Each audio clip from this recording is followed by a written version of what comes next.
Hello and welcome back to episode 10, Fierce Integrity, Course in Living Your Truth. Just powering through here. We're on to lesson 7 of the course, which is the attitude of gratitude and receiving the gift. I am a big fan of gratitude. I take the time regularly to sit quietly with my journal and actually write down all of the things I am thankful for. I even have a special journal that I use only for this purpose.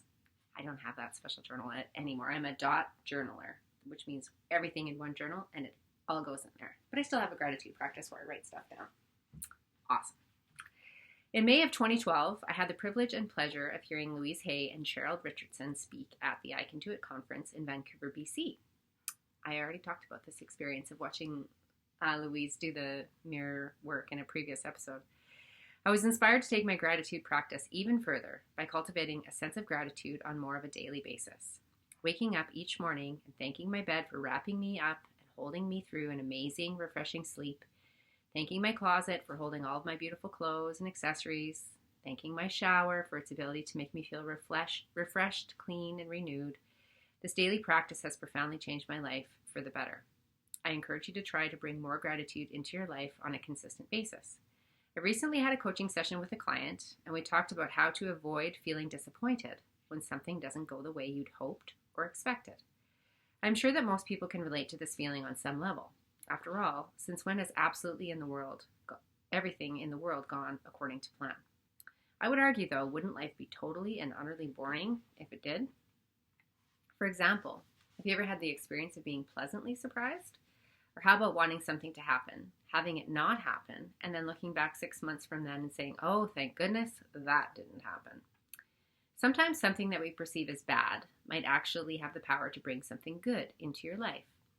The point that I'm trying to make is that while we are indeed creative beings who possess the ability to manifest our reality and make choices in our lives, there's also something bigger than us at work. When we release our expectations and quit time betting into the future, we make ourselves more present and able to receive the gifts that lie in the now. We quit thinking about the way that we think things should be and allow them to be what they are. And what they are is perfect. That's lesson number 6 from last day. The truth is that in each moment, you're exactly where you need to be. When we surrender to this truth, we find our center. We find ease. We find the peace that lies within. What's coming forward before I get to the questions and reflection is one of my favorite books I've reread in the last couple of years is The Surrender Experiment. I love this book. Michael Singer. He's also wrote The Untethered Soul. And The Surrender Experiment, he kind of details his journey where he just, he kind of tried to stay out of the way and take his will out of everything. So whatever happened, even if his brain was somebody can I move in? He's like, sure. Even though his brain's like, no. He just kept surrendering it over and over and over. And it's awesome book because of he just turned his entire life over to spirit. He was like, okay, do your magic. And then his story is that everything turned out wildly better than he ever could have imagined. And just last night I was listening to a podcast, Paul Selig, who's a channel for the guides. He's channeled 10 books over the last 10 years. He was on Audrey Marcus's podcast, and it was such a good reminder of this because he was talking about the areas of his, this is how he phrased it, the areas of his life that he was willing to turn over to the guides turned out better and wilder and more cool than he ever could have dreamed up for himself. But he also acknowledged that there was parts of his life that he wasn't quite willing to turn over. And I just laugh and laugh when I think about this because one of my core tendencies or habits or patterns is to over manage or over control, or, I don't like to surrender. I don't like to give things over. I don't like things to go, and it's crazy. And, intellectually, I know that the universe is more powerful than me and will bring me cooler things than I ever imagined possible. But there's this very strong part of my ego mind, my personality that thinks it knows what to do. And I think, so what's coming now is, I think where this comes from is my childhood gifted me with the opportunity to be super self-reliant, super duper, and self-determined. And so, because my parents were treading water barely with the health stuff that we had with the boys and the trauma and the whatever. And so the message was that I got over and over. I was like, you have it. You have you. You take care of you. Do a good job. We trust you. And we got our hands full over here. And so the message I got was, I'm in charge. If I want it, I have to go get it. If I want to make it, I need to go make it. Like, there's a lot of like I energy and a lot of striving energy and a lot of ambition and like a lot of like pushing energy that came out of that to overcompensate for, kind of what I was experiencing in my childhood home. And now what I'm having to learn is like, how do I let go? How do I soften? And so that's the daily practice.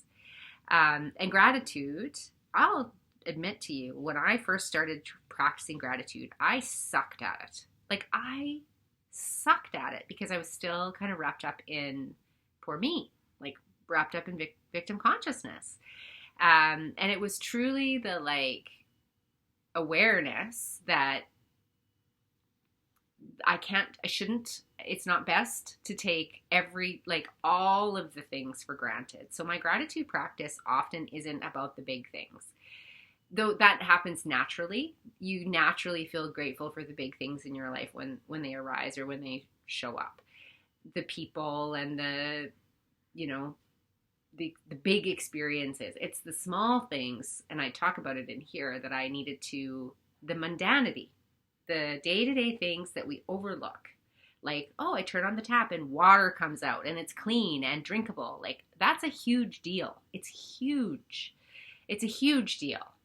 I go out to my garage and I start my car and it runs and I get to drive somewhere and there's gas in it, and like thousands and thousands and thousands of these examples every single day. It's my eyes, they can see. My hand can move. It's like, once you open this box of like not taking a single thing in your life for granted, that could be overwhelming too.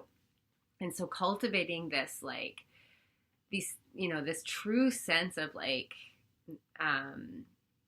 appreciation for everything, all the things, and each moment, I think is really important in whatever way that works for you or makes sense for you. Something I think I also wasn't very good at is telling people or showing people how much I was grateful for them or how much I appreciated them. And so I need to cultivate that. And I'm actively like, I try to remember to like send the text, say the thing, write it down, tell the person, like give them the message that they are like so appreciated and they're so important.